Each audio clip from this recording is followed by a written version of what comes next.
وأشهد أن لا إله إلا الله وحده لا شريك له وأشهد أن محمدا عبده ورسوله يا أيها الذين آمنوا اتقوا الله حق تقاته ولا تموتن إلا وأنتم مسلمون يا أيها الناس اتقوا ربكم الذي خلقكم من نفس واحدة وخلق منها زوجها وبث منهما رجالا كثيرا ونساء واتقوا الله الذي تساءلون به والأرحام إن الله كان عليكم رقيبا يا أيها الذين آمنوا اتقوا الله وقولوا قولا سديدا يصلح لكم أعمالكم ويغفر لكم ذنوبكم ومن يطع الله ورسوله فقد فاز فوزا عظيما أما بعد فإن أصدق الحديث كتاب الله وخير الهدي هدي محمد صلى الله عليه وسلم وشر الأمور محدثاتها وكل محدثة بدعة وكل بدعة ضلالة وكل ضلالة في النار. Ikhwani fillah rahimani wa rahimakumullah.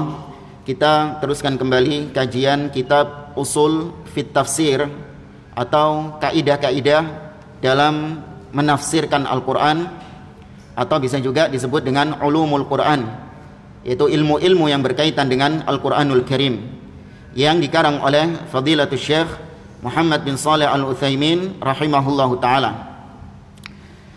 Setelah pada pertemuan yang lalu kita telah selesai membahas tentang tarjamatul Qur'an, yaitu tentang terjemah Al-Qur'an, ya, seluk-beluk terjemah Al-Qur'an dan bagaimana hukum yang berkaitan dengan terjemahan Al-Qur'an tersebut. Sekarang kita masuk ke bab yang baru, yaitu al-mushtahiruna bit-tafsiri minas sahabah, yaitu sahabat-sahabat yang masyhur terkenal dalam ilmu tafsir. Ya, sahabat-sahabat yang masyhur terkenal dalam ilmu tafsir. Sebelum kita membahas hal ini, kita memurajaah kembali beberapa pertemuan yang lalu. Kita pernah membahas tentang al-marja' fit tafsir, yaitu referensi dalam menafsirkan Al-Quran itu apa aja. Ya, Al-Quran yang pertama. Jadi yang kedua adalah as-sunnah. Yang ketiga aqwalus sahabah. Yaitu ucapannya para sahabat Nabi SAW. Nah, siapa saja sahabat-sahabat yang terkenal dengan ilmu tafsirnya, yang banyak menghiasi kitab-kitab tafsir sekarang ini. Kita baca penjelasannya dari beliau. Beliau mengatakan, "Ushtuhira bit tafsiri jama'atun minas sahabah." Ada sekelompok sahabat yang dikenal kemasyhurannya, ya, tentang tafsir Al-Quran. Dzakar as-Suyuti minhum. Imam as-Suyuti menyebutkan beberapa sahabat-sahabat yang terkenal dengan ilmu tafsirnya. Kata Imam as-Suyuti rahimahullah, di antara para sahabat tersebut adalah al-khulafa'ul arba'ah, yaitu khalifah yang 4. Ya, khulafa yang 4 itu, yaitu Abu Bakrin wa Umar wa Uthman wa Aliyan radhiyallahu anhum. Illa anna riwayah anil thalathatil awwalin lam takun katsirah. Hanya saja 3 khalifah yang pertama, Abu Bakar, Umar dan Uthman, riwayat-riwayat mereka tentang tafsir itu tidak banyak. Ya, mereka ahli tafsir Al-Quran sebenarnya, tapi riwayat-riwayatnya itu tidak banyak. Apa penyebabnya kira-kira jemaah? Kenapa kok Abu Bakar, Umar, Uthman ini riwayatnya itu kok nggak banyak? Beda nanti Ali akan kita bahas. Periwayatannya tentang tafsir Al-Quran itu banyak dibandingkan 3 khalifah sebelumnya. Kira-kira alasannya apa?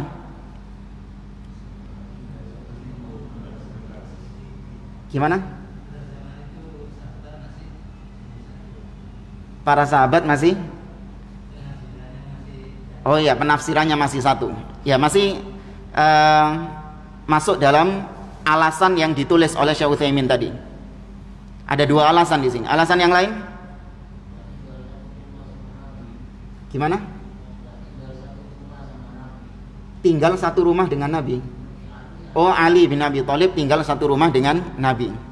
Enggak disebutkan oleh beliau di sini. Cuman memang ya itu salah satu alasannya kenapa Ali bin Abi Thalib lebih banyak periwayatan tafsirnya, karena beliau sejak kecil sudah bersama Nabi SAW. Tapi di sini yang disebutkan sama beliau dua alasannya. Yang pertama, linsyighalihim bil khilafah, karena ketiga khalifah itu lebih banyak menyibukkan diri dengan urusan-urusan kenegaraan. Ya, lebih banyak menyibukkan diri dengan urusan-urusan kenegaraan. Kemudian alasan yang kedua, wa qillatul hajah ila naqli fi dzalika li kathrati al-alimina bit tafsir. Ini yang disebutkan tadi. Karena kebutuhan untuk menafsirkan Al-Qur'an di zaman tiga khalifah itu, kebutuhannya itu tidak sebesar ketika di zaman Ali bin Abi Thalib. Kenapa? Karena di zaman tiga khalifah ini masih banyak para sahabat-sahabat yang hidup. Ya, masih banyak para sahabat-sahabat yang hidup, dan mereka ini, para sahabat-sahabat yang hidup di zaman tiga khalifah ini, mereka itu kebanyakan orang-orang yang sudah mengetahui ilmu tafsir. Sehingga tiga khalifah ini tidak banyak periwayatannya tentang tafsir Al-Qur'an. Kemudian kata beliau, wa minal mushtaharina bit tafsir minas sahabati aidan, dan diantara para sahabat yang terkenal ilmu tafsirnya diantaranya adalah Abdullah ibni Mas'udin wa Abdullah ibni Abbas radhiyallahu anhuma, yaitu Abdullah bin Mas'ud dan Abdullah ibn Abbas. Fal nutarjim li hayati Ali bin Abi Thalib ma'a hadaini radhiyallahu anhum.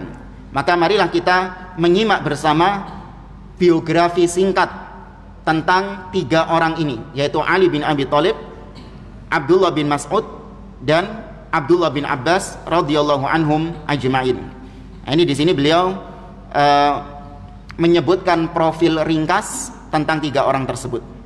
Ya, untuk supaya kita mengetahui tafsir yang kita pelajari ini itu siapa sih orang-orang yang meriwayatkannya, bagaimana kredibilitas mereka, kok sampai-sampai mereka dijuluki sebagai orang yang terkenal dengan penafsiran Al-Qur'annya. Maka kita baca biografi ringkas dari tiga orang ini. Tapi yang pertama, Ali ibn Abi Thalib radhiyallahu anhu. Beliau mengatakan, huwa ibnu ammir Rasulullah sallallahu alaihi wasallam. Ali bin Abi Thalib ini adalah anak dari pamannya Rasul sallallahu alaihi wasallam. Atau kalau bahasa kita, sepupunya Nabi. Ya, beliau anaknya Abu Thalib. Wa zauju ibnatihi Fatimah radhiyallahu anhu wa anha. Dan Ali bin Abi Thalib itu adalah suami dari putrinya Nabi, yaitu Fatimah radhiyallahu anha. Jadi Nabi selain sepupunya Ali, selain sepupunya Nabi, juga menantunya Nabi SAW. Kemudian wa awwalu man amana bihi min qarabatih. Ali bin Abi Thalib ini termasuk orang di antara orang-orang yang pertama beriman kepada Nabi dari keluarga beliau. Ada siapa? Siapa saja orang yang pertama kali beriman kepada Nabi? Khadijah, Abu Bakar, Ali, satu lagi? Fatimah enggak? Siapa? Zaid ibn Haritha. Naam. Zaid ibn Haritha. Para ulama menyebutkan kalau dari kalangan perempuan Khadijah, kalau dari kalangan laki-laki Abu Bakar, dari kalangan anak-anak adalah Ali bin Abi Thalib, karena umur Ali ketika itu berapa? 10 tahun. Sedangkan dari kalangan maula, dari kalangan budak adalah Zaid ibn Haritha. Muncul pertanyaan, kenapa Ali bin Abi Thalib kok menjadi orang yang pertama kali masuk Islam? Kalau Khadijah ya wajar bojone kan.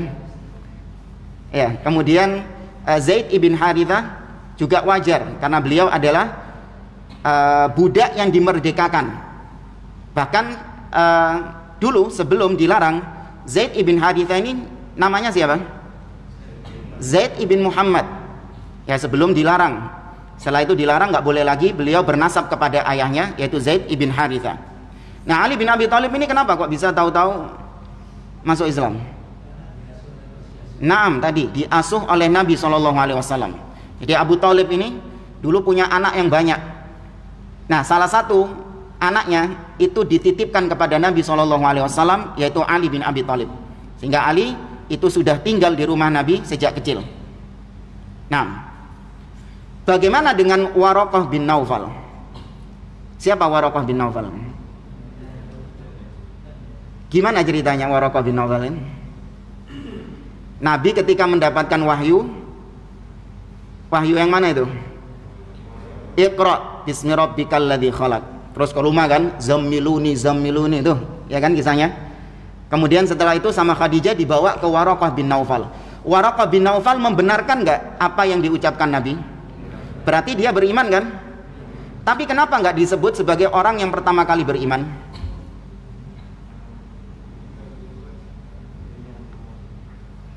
Satu-satu jangan. Naam, barakallahu fik. Nabi SAW belum diangkat jadi Rasul. Ya, beliau belum diangkat jadi Rasul. Karena yang kemarin beberapa pertemuan kita sebutkan, Nabi itu nubbi'a bi Iqra wa ursila bil muddathir. Nabi diangkat menjadi Nabi dengan wahyu Iqra bismi rabbikal ladzi khalaq, dan diangkat menjadi Rasul ketika mendapatkan firman Allah, ya ayyuhal muddathir. Nah, Waraqah sebelum Nabi diangkat jadi Rasul, beliau sudah meninggal duluan. Ya, tapi beliau tetap terhitung sebagai orang yang beriman, tapi beriman dengan kitab sebelumnya. Ya, karena Rasul itu menggantikan kitab dan Rasul sebelumnya, ya enggak?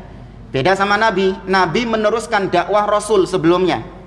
Tapi kalau Rasul itu mengganti kitab Rasul sebelumnya. Bulat enggak? Enggak ya, paham ya? Dan kembali lagi ke Ali bin Abi Thalib. Ushtuhira bihadzal ism.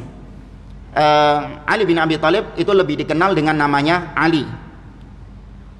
Juga lebih dikenal dengan kunyahnya, wa kunyatuhu Abul Hasan. Karena ya wajar, beliau punya putra yang bernama Al Hasan. Dan juga ada kunyah beliau yang lain, Abu siapa? Abu Turab. Kenapa kok disebut Abu Turab? Pernah tidur di masjid. Ketika ada problem sama Fatimah, Ali menyendiri ke masjid. Ya, ini sekelas rumah tangganya Ali dan Fatimah saja ya ada problem. Namun bagaimana menyikapinya? Nggak mungkin rumah tangga kosong dari problematika. Ali ke masjid tiduran. Jangan dibayangkan masjidnya kayak gini, ada lantai, karpet, ada AC-nya, enggak. Masjid dulu pasir. Maka kemudian didatangi oleh Nabi SAW. Nabi mengatakan, kum ya Abu Turab. Ya, wahai Abu Turab, bangkitlah engkau. Maka sejak saat itu Ali mendapatkan kunyah Abu Turab. Dan kemudian kata Syekh Utsaimin, wulida qabla bi'tsatin Nabi SAW bi asyri sinin. Beliau dilahirkan sebelum diutusnya Nabi SAW 10 tahun. Jadi 10 tahun sebelum diutusnya Nabi SAW, Ali bin Abi Thalib lahir. Berarti kacek piro umure? 2 tahun? 30 ya. Wa tarabba fi hijrin Nabi SAW. Ali bin Abi Thalib itu dididik di rumahnya Nabi SAW sejak kecil. Wa syahida ma'hul masyahida kullaha. Ini keistimewaan Ali bin Abi Thalib. Beliau ikut berperang bersama Nabi SAW. Semua peperangan Ali bin Abi Thalib ikut, kecuali satu tok yang Ali nggak ikut. Perang apa jemaah? Semua perang ikut kecuali satu tok. Nah, ini disebutkan beliau. Illa fi ghazwati Tabuk, kecuali di perang Tabuk. Ya, semua perang ikut kecuali perang Tabuk. Kata beliau, wa kana sahibal liwa fi ma'dhamiha. Kebanyakan peperangan-peperangan yang diikuti Ali bin Abi Thalib, beliau itu diberi kehormatan oleh Nabi sebagai pemegang panji, pemegang liwa.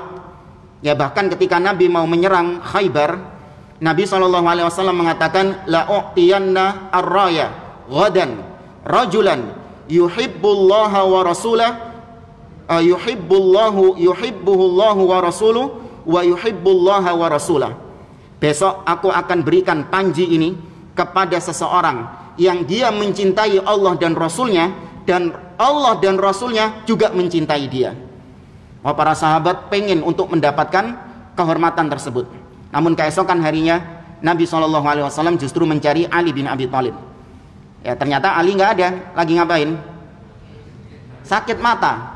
Ya, kemudian didatangkan, ya, thumma basaqa ala ainaihi. Kemudian Nabi SAW meludahi kedua mata Ali bin Abi Thalib dan beliau pun sembuh seakan-akan tidak pernah sakit mata sama sekali, tidak ada bekasnya sama sekali.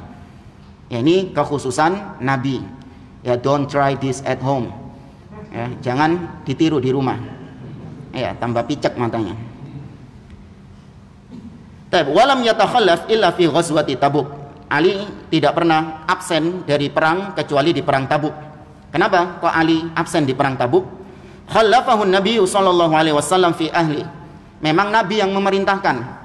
Ya, Nabi yang memerintahkan Ali bin Abi Thalib untuk tinggal di Madinah menjaga keluarganya Nabi sallallahu alaihi wasallam. Wa qala lahu, seraya Nabi mengatakan kepada Ali, amma tarda an takuna minni bimanzilati Harun min Musa illa annahu la nabiyya ba'di. Wahai Ali, tidakkah engkau ridha kalau posisimu sekarang itu seperti Harun tatkala dulu ditinggal oleh Nabi Musa kemana? Ke Bukit Tursina. Nabi Musa titip Bani Israel kepada Harun. Nah, sama sekarang aku mau berangkat perang Tabuk, aku titipkan keluargaku kepadamu wahai Ali. Kedudukanmu seperti Harun. Hanya saja tidak ada lagi nabi setelah aku. Kalau Harun itu nabi, tapi kau tak titipi ini, kau bukan nabi. Ini, hadis ini dijadikan dalil oleh orang-orang Syiah bahwa Ali bin Abi Thalib itu yang menjadi khalifah sepeninggal Nabi SAW. Ya, dengan salah satunya adalah dalil ini. Padahal kalau antum baca sirah, Nabi ketika berperang kebiasaannya itu memang menitipkan kota Madinah kepada para sahabat-sahabatnya, dan itu nggak mesti Ali. Terkadang Nabi ya perang, ya keluar dari kota Madinah untuk berperang, Nabi titipkan kepada misalnya sahabat Abdullah ibnu Ummi Maktum misalnya. Itu ada beberapa sahabat-sahabat yang dititipi oleh Nabi SAW. Maka tidak serta-merta yang dititipi itu kemudian dianggap sebagai khalifah. Ya, kalau khalifah sudah jelas, dalilnya lebih tegas. Nabi SAW memerintahkan sahabatnya yang paling mulia untuk menggantikan beliau menjadi imam. Itu isyarat yang jelas kalau orang tersebut itulah yang ditunjuk Nabi SAW, meskipun dengan isyarat yang ditunjuk Nabi sebagai khalifah. Siapa itu? Abu Bakar radhiyallahu anhu. Kemudian kata Syekh Utsaimin, nuqila lahu minal manaqib wal fadail ma lam yunqal li ghairihi. Ali bin Abi Thalib memiliki keistimewaan-keistimewaan yang tidak dimiliki oleh sahabat-sahabat yang lain. Wa halaka bihi ta'ifatan. Nah, berkenaan dengan Ali bin Abi Thalib ini, ada dua kelompok yang tersesat dalam masalah Ali bin Abi Thalib ini. Apa? Kelompok apa dan apa? Ya, Syiah yang pertama. Yang kedua? Enggak, bukan Khawarij. Tentang Ali, dalam menyikapi Ali. Yang Rafidhah ini kenapa kepada Ali? Berlebih-lebihan, hulu. Nah, lawannya Nawasib, Nasibi. Ya, kelompok yang pertama An-Nawasib, alladzina nasabu lahul adawah. Yaitu kelompok Nasibah, Nawasib, yang mereka menancapkan permusuhan kepada Ahlul Bait. Nah, ini banyak muncul ketika zaman dinasti Bani Umayyah. Ya, kelompok Nawasib ini. Wa hawalu ikhfa'a manaqibihi. Orang-orang Nawasib ini berusaha untuk menutupi keutamaan-keutamaan Ahlul Bait. Salah satunya Ali bin Abi Thalib. Ini yang pertama. Yang kedua, war Rawafid. Dan perlu antum ketahui, orang-orang Rafidhah menjuluki kelompok yang di luar mereka sebagai Nawasib. Pernah dengar enggak orang-orang Syiah mengatakan ini Wahabi ini Nawasib semuanya? Ya, Wahabi min Nasibi. Nah, Wahabi ini Nawasib semuanya. Dikira yang enggak ikut Syiah itu otomatis pasti membenci Ahlul Bait. Ya, ini propaganda mereka. Padahal Ahlus Sunnah mencintai Ahlul Bait sesuai dengan kaidah-kaidahnya, tidak berlebih-lebihan seperti mereka, ya, dan tidak merendahkan seperti orang-orang Nasibi. Kelompok kedua yang sesat dalam masalah Ali bin Abi Thalib adalah war-Rawafid, alladzina balaghu fima za'amuhu min hubbih. Orang-orang Rafidhah berlebih-lebihan, ya, mereka mengklaim perbuatan mereka berlebih-lebihan kepada Ali, ghulu terhadap Ali bin Abi Thalib, itu dalam rangka mencintai Ali bin Abi Thalib. wa ahdatsu lahu minal manaqib allati wada'uha ma huwa fi ghinan anhu. Orang-orang Rafidhah ini saking katanya mereka mengklaim cinta kepada Ali, mereka sampai bikin hadis-hadis palsu, kisah-kisah palsu tentang keutamaan Ali bin Abi Thalib, yang Ali sendiri nggak butuh dengan keutamaan palsu seperti itu. Ali nggak butuh dengan cerita-cerita fiktif seperti itu. Bal huwa inda ta'ammul minal mathalib.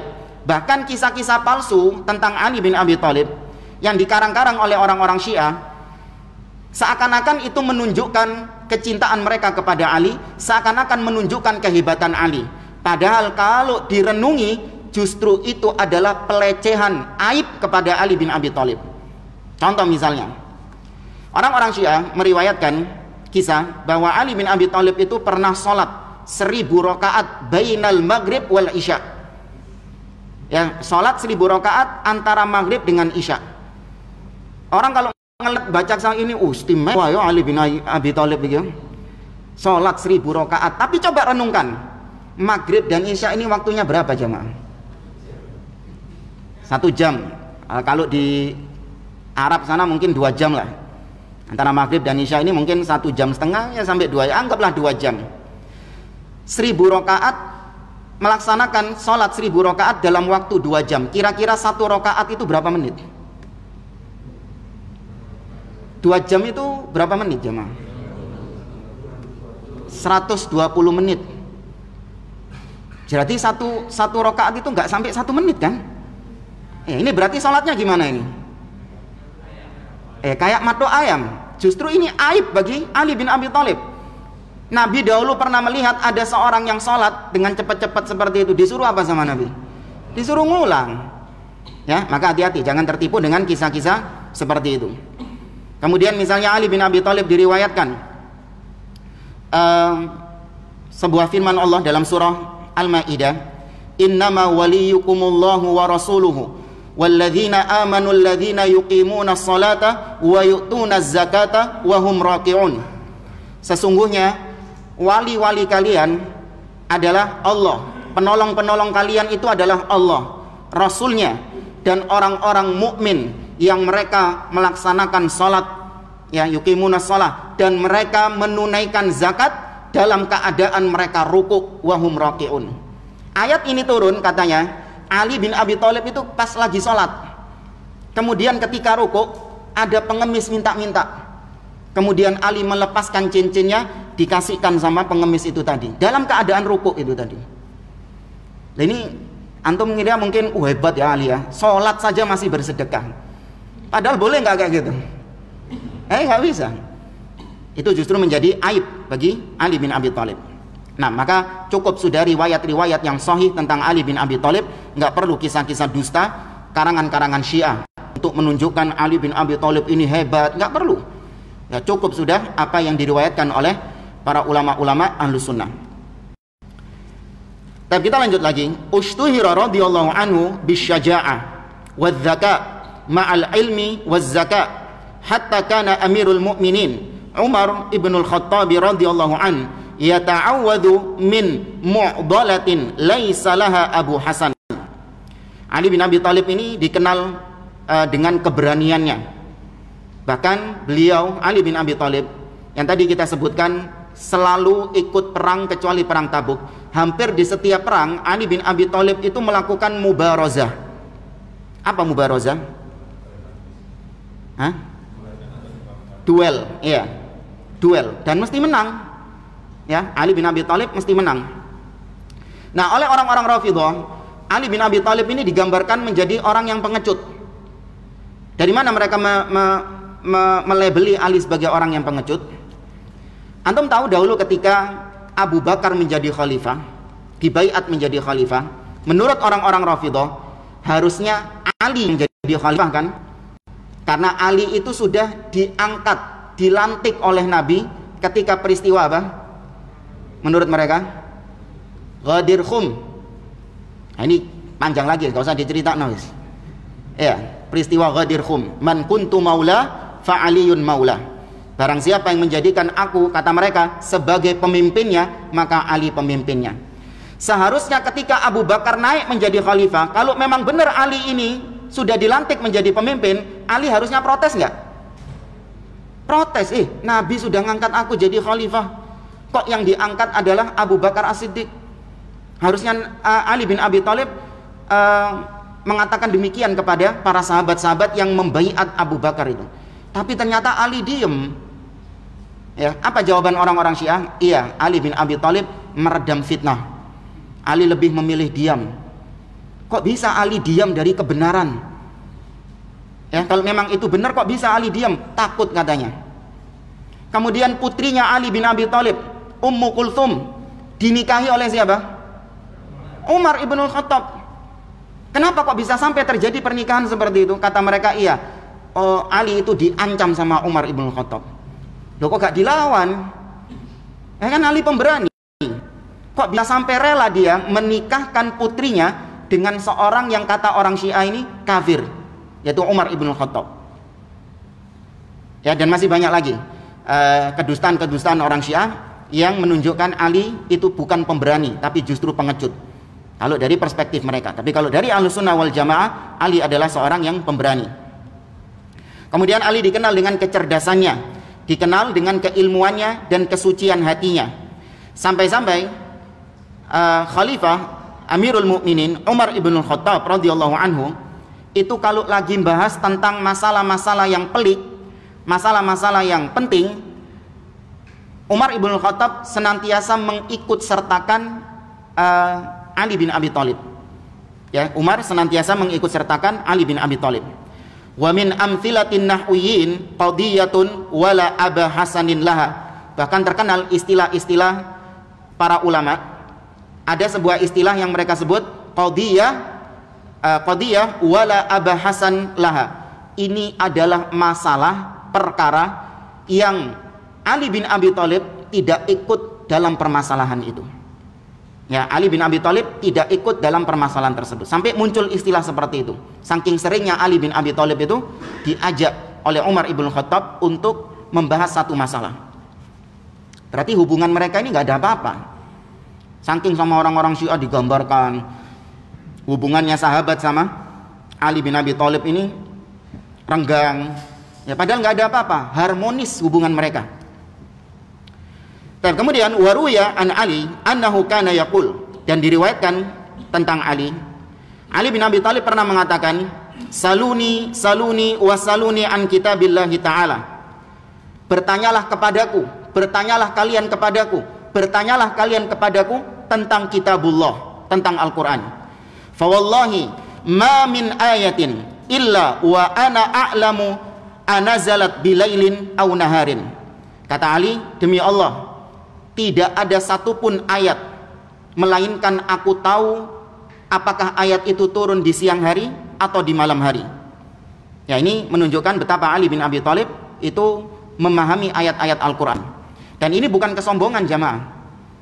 Ali mengatakan demikian itu bukan sebuah bentuk kesombongan, tapi untuk menunjukkan bahwa beliau itu memang seorang yang diberi ilmu memahami Al-Quran, karena beliau yang menjadi saksi turunnya Al-Quran tersebut, belajar langsung kepada Nabi SAW. Wa qala Ibnu Abbas radhiyallahu anhuma, Abdullah bin Abbas mengatakan, idza ja'ana tsabat an Ali lam nu'dil bihi. Apabila telah datang kepada kami sebuah riwayat yang tetap dari Ali bin Abi Thalib tentang tafsir satu ayat, maka kami tidak berpaling ke ayat ke penafsiran yang lain. Ya, kalau sudah sahih ini dari Ali, kami nggak noleh ke tafsir yang lain lagi, diambil tafsirnya Ali itu. Waruya anhu, dan diriwayatkan juga tentang Ali, annahu qal, bahwa beliau mengatakan, ma akhadtu min tafsiril Quran, dari Abdullah bin Abbas, afwan.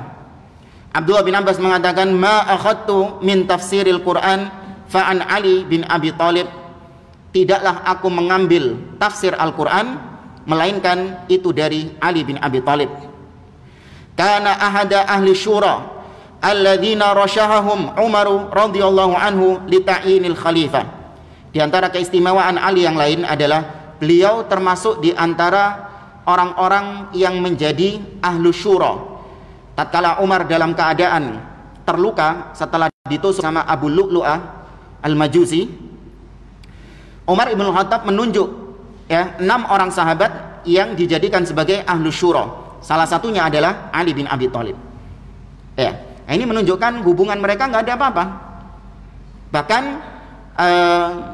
fa'arradaha alaihi Abdurrahman ibn Auf fa'aba illa bisyurutin lam yuqbal ba'duha. Bahkan Abdurrahman bin Auf menawarkan langsung kekhalifahan itu kepada Ali bin Abi Thalib. Ya, hanya saja Ali menolak hal tersebut, kecuali dengan beberapa syarat-syarat yang tidak terpenuhi syarat itu. Thumma baya'a Utsman fabaya'ahu Ali wan nasu. Kemudian Utsman, setelah Umar meninggal, Utsman dibaiat dan Ali pun juga membaiat Utsman. Ya, kalau memang Ali khalifah, kenapa 3 khalifah 3 zaman itu Ali diem, tidak berontak, ya tidak bersuara? Mestinya aku yang berhak menjadi khalifah. Masa Ali 3 kepemimpinan itu takut, sama Abu Bakar takut, sama Umar takut, sama Utsman yang lemah lembut kan? Utsman ini kan terkenal dengan lemah lembutnya. Masa Ali sih takut saja? Kok malah Ali membaiat Utsman bin Affan itu? Thumma buyi'a khilafah ba'da Utsman. Kemudian Ali dibaiat setelah wafatnya Utsman, hatta qutila syahidan fil Kufah, sampai Ali bin Abi Thalib terbunuh secara syahid di Kufah. Lailatas Sabi', siapa yang bunuh? Abdurrahman bin Muljam Al-Himyari Al-Khariji, seorang Khawarij, yang ketika membunuh Ali bin Abi Thalib, dia membacakan firman Allah Subhanahu wa taala, wa minan nasi may yashri nafsahu ibtigha'a mardatillah. Di antara manusia ada yang menjual jiwanya untuk meraih ridho Allah Subhanahu wa taala. Artinya membunuh Ali bin Abi Thalib itu untuk meraih ridho Allah Subhanahu wa taala. Ini buruknya pemikiran Khawarij. Ya, Abdurrahman bin Muljam ini seorang ahlul Quran jamaah. Di zaman Khalifah Umar ibn Khattab pernah diangkat oleh Umar sebagai muallimul Quran, sebagai orang yang mengajarkan Al-Quran. Ini parah bahayanya syubhat. Orang secerdas ini, orang sebaik ini, ya penghafal Al-Quran, pengajar Al-Quran, bisa menyimpang ya terkena syubhat. Nah, makanya kita diwanti-wanti oleh para ulama untuk menjauhi syubhat, karena bahayanya kalau orang sekelas Abdurrahman bin Muljam bisa terpengaruh, apalagi orang-orang yang seperti kita. Ya, waliyadzubillah. Beliau meninggal pada malam ke-17 min Ramadan, di bulan Ramadan. Sanah arba'ina minal hijrah radhiyallahu anhu, tahun ke-40 Hijriah. Ya, semoga Allah meridhoi beliau. Sekarang yang kedua, yaitu Abdullah ibn Mas'ud radhiyallahu anhu. Kata beliau, huwa Abdullah ibnu Mas'udin ibnu Ghafil al-Hudhali. Namanya Abdullah bin Mas'ud bin Ghafil al-Hudhali. Wa ummuhu Ummu Abdin kana yunsabu ilaiha ahyanan. Nama ibunya itu Ummu Abd. Ibunya Abdullah bin Mas'ud ini namanya Ummu Abd, dan seringnya Abdullah bin Mas'ud dinasabkan kepada ibunya. Ya, dalam banyak hadis Nabi misalnya, khudul Quran min ibni ummi Abd. Ambillah Al-Quran, kata Nabi nih ya, ambillah Al-Quran dari anaknya Ummu Abd, maksudnya Abdullah bin Mas'ud. Wa dzalika li anna abahu mata fil jahiliyah, karena ayahnya Abdullah bin Mas'ud ini meninggal ketika zaman jahiliyah. Wa adrakat ummuhul Islam fa aslamat. Ya, kemudian ibunya, kalau ibunya itu masih mendapati zaman Islam, sehingga ibunya ini sempat masuk Islam. Wa kana minas sabiqinal awwalina fil Islam. Abdullah bin Mas'ud termasuk diantara orang-orang yang awal-awal masuk Islam. Ya, termasuk diantara yang awal-awal masuk Islam. Awal mula Abdullah bin Mas'ud itu bertemu Nabi SAW ketika beliau menggembalakan kambing. Ya, kemudian Nabi SAW bertemu Nabi minta untuk memerah susunya. Namun ketika itu susu-susu kambing-kambing itu lagi tidak ada susunya. Kemudian setelah Nabi SAW minta izin untuk memerah susunya, tiba-tiba saja kambing-kambing itu penuh dengan susu dan diperah oleh Nabi SAW. Itu perjumpaan pertama Abdullah bin Mas'ud dengan Nabi SAW. Wa hajaral hijratain, di antara keutamaan beliau berhijrah 2 kali. Apa maksudnya berhijrah 2 kali, jemaah? Hijrah ke Madinah, balik ke Mekah lagi, hijrah lagi. Habasyah, ya, hijrah ke Habasyah, kemudian ke Madinah. Wa syahida Badron, Abdullah bin Mas'ud itu termasuk orang yang ikut dalam perang Badar. Apa istimewanya orang yang ikut dalam perang Badar? Nabi SAW pernah menyebutkan keistimewaan yang tidak diraih oleh sahabat-sahabat yang ikut di perang-perang lain selain perang Badar. Nabi SAW mengatakan, kata Nabi SAW, wa ma yudrika la'allallaha qad ittala'a ala ahli badrin wa qala i'malu ma syi'tum faqad ghafartu lakum. Kata Nabi, bisa jadi Allah Subhanahu wa taala melihat orang-orang yang ikut dalam perang Badar, kemudian Allah mengatakan, berbuatlah kalian sesuka kalian, aku sudah mengampuni kalian. Orang-orang yang ikut perang Badar, oleh karenanya para ulama mengatakan semua yang ikut perang Badar min ahlil jannah, boleh dipastikan masuk surga. Ya, berbeda dengan perang-perang yang lain. Kalau ahli Badar itu sudah dipastikan masuk surga. Hadis tadi itu diucapkan Nabi dalam kasus apa? Pernah tahu antum? Bisa Allah mengampuni orang-orang yang ikut perang Badar. Ini diucapkan Nabi ketika apa? Antum mikir, anak tak minum dulu.